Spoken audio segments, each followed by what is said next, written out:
How to delete Temu account 2024. If you want to delete your Temu account, it's actually quite very simple to do so.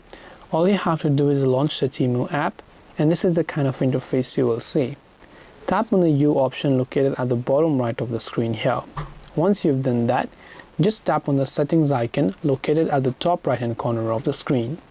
Then under your account is protected section, you'll find the option called account security. Simply go to account security, and right under it at the very bottom you'll find the option that says delete your Temu account. So you just have to tap on delete your Temu account option. Here you can just read everything as per the details.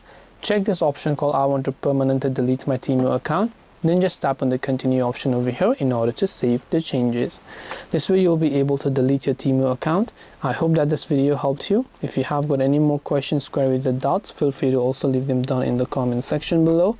Thank you for watching till the very end of this tutorial, and see you soon in the next video.